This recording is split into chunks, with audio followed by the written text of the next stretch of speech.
So we go back to another Europa League night out in Switzerland with another Aston Villa away victory. It finishes Basel 1, Aston Villa 2, and this is an instant match reaction. Very weird game tonight for me personally. I felt like it was, I don't want to sit there and say it was one of those where we didn't have a great performance, because I didn't think we did once again. I think, unfortunately, it was a bit of a more underwhelming experience. It was just weird in the sense of we started off the game really well with showing a lot of intent, clearly going on the front foot, putting the press on to high on Basel.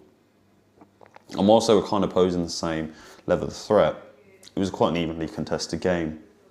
We also scored a goal through Evan Gesson, who finally gets, a better goal than the first one that he did against towards the start of the season. And then it's kind of like Villa put their foot off the gas a bit. And Basel came back into it. They got a goal, a really well-worked goal. But ultimately, it was offside. And in that kind of respect, it should have been a warning sign for Aston Villa for, stay alert to the game, stay alert to what Basel are going to pose in us, and, maintain your defensive resolution. And unfortunately, minutes later, Villa would concede another goal to Basel. Zudran Shaqiri free kick. Onana completely lets his man run free of him, running goal side. And then Basel with some terrible goalkeeping. I don't know what he thinks he's doing. And ultimately they get back into the game. And we go into half time a little bit worried, not really showing, again, that same inspiration to go forward and really have that drive about us. And you could put it down to whatever. You could put it down to squad rotation. You could put it down to, the fact that we've conceded a goal just before half time. Or it's just the way that Basel are playing compared to the likes of Arsenal, where they're playing a much more narrow system. It's a lot harder for us to break through them centrally. And I think that's kind of the issue that we saw tonight, because clearly seeing Tielemans come on in the second half and Nolro having that rotation within the team and seeing a lot of the midfield, a core value of your team change, meaning that we can actually control the midfield a lot more.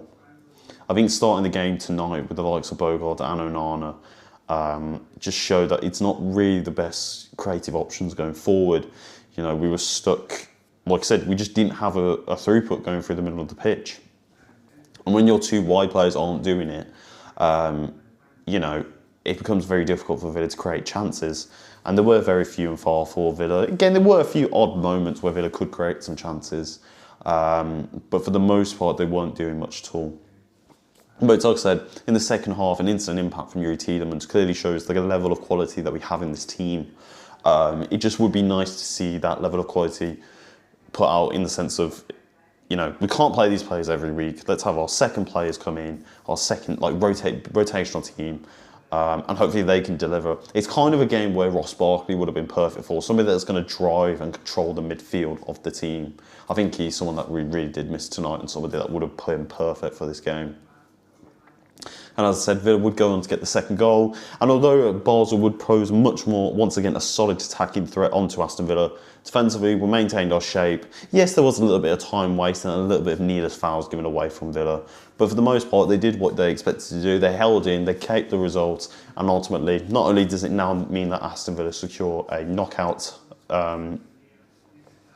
playoff position in the Europa League,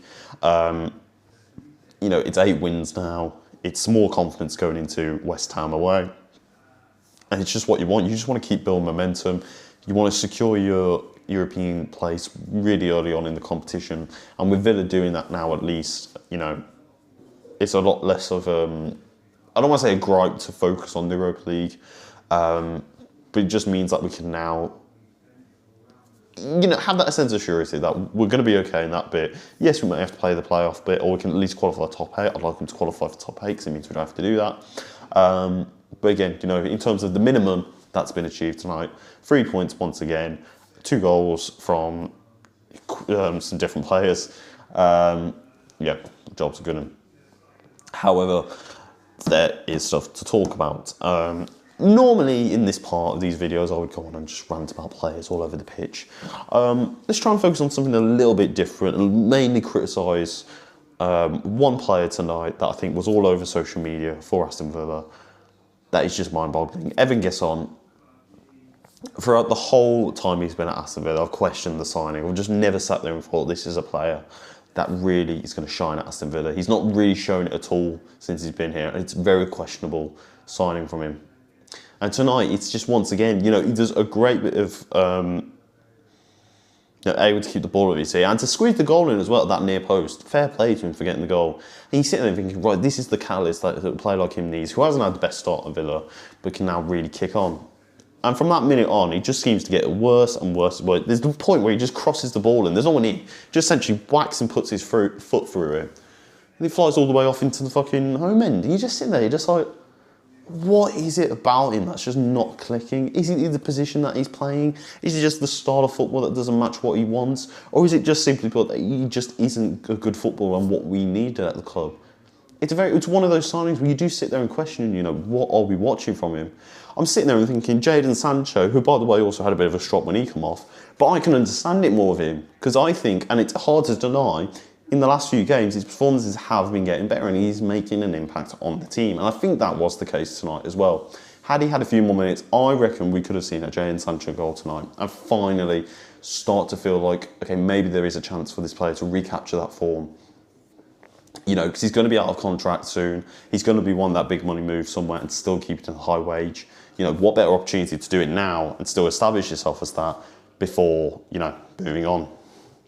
But Evan Gesson, it's just for me somebody that, with especially the likes of Alisson now coming in from Juminho, is there competition in that position? Is that something that Unai Emery's already seen as an area that needs strengthening?